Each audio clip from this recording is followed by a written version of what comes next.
अयोध्यां प्रस्थितो राम पुष्पकेन सुहृद्वृतः। भगवान जब पुष्पक विमान में बैठकर अयोध्या चलने लगे, अब सब बानर उदास हो गए। सब बानर बैठे हैं दूर दूर, ऐसे ऐसे हाथ किए हुए चुपचाप देख रहे हैं इधर उधर, बोल कुछ नहीं रहे। उनके स्वरूप को देखकर भगवान जान गए। भगवान ने पूछा, क्या सोच रहे हो आप सब? तो एक बानर ने हिम्मत की। कौन? बोले हनुमान जी महाराज। हनुमान जी ने कहा, प्रभु आप पुष्पक विमान में बैठकर अयोध्यापुरी पधार रहे हैं। जिस अयोध्यापुरी में आपका प्राकट्य हुआ, जन्म हुआ, उस पवित्र धरा को, उस भूमि को हम भी देखना चाहते हैं। जिन मां ने आपको जन्म दिया, मां कौशल्या ने, उन मां का मैं दर्शन करना चाहता हूं। आपके परम प्रिय भ्राता शत्रुघ्न और भरत, में उनका दर्शन करना चाहता हूं। आपके गुरुदेव जिन वशिष्ठ जी ने अमोघ उपाय बताया और आपके पिता ने अश्वमेध यज्ञ किया और आपका अवतार हुआ, ऐसे परम महर्षि वशिष्ठ का मैं दर्शन करना चाहता हूं। हमारी भी इच्छा है कि हम अयोध्या चल करके उस दिव्यपुरी का, अयोध्यापुरी का हम दर्शन करें। राम जी ने कहा, आओ हनुमान बैठो। और ज्यों ही हनुमान जी बैठे, सुग्रीव जी ने कहा, हम भी चलेंगे।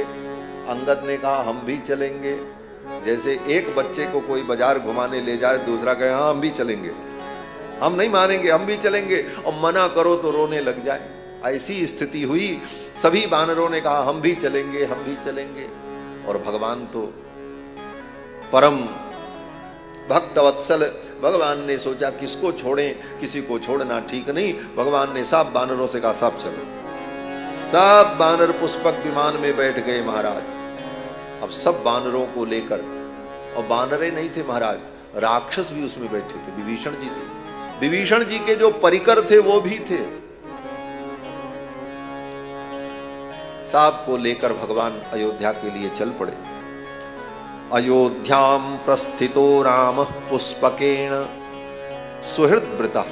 सुहृद्वृतः माने जो राम जी के सुहृद थे, शुभचिंतक थे, उनसे आवृत, उनसे युक्त भगवान पुष्पक विमान में बैठकर अयोध्या जा रहे हैं। अब उस सुहृद में सब आ गए। विभीषण भी तो सुहृद थे, भले राक्षस थे लेकिन राम जी के सुहृद थे। विभीषण जी के जो परिकर थे वो भी राम जी के सुहृद थे। साहब को लेकर चले महाराज। जब चले तो रास्ते में किष्किंधा पड़ा। किष्किंधा में सीता जी ने कहा, थोड़ा विमान उतारो। डायरेक्ट फ्लाइट से नहीं जाएंगे, बाया। जैसे फ्लाइट होती ना, दूर की फ्लाइट हो तो कभी डायरेक्ट नहीं होती, तो बीच में कहीं रुकती जाती। तो किष्किंधा में विमान उतरा और जो बानरियां थीं, सुग्रीव की पत्नी और श्रेष्ठ बानरों की पत्नी, उन सब ने सीता जी को देखा, सब ने उनका सम्मान किया। सीता जी सबसे मिली। अब जब चलने की बात आई तो उन बानरियों ने कहा, हम भी चलेंगे, हम भी चलेंगे। बोले चलो साहब। इस प्रकार सबको लेकर के भगवान अयोध्या आए।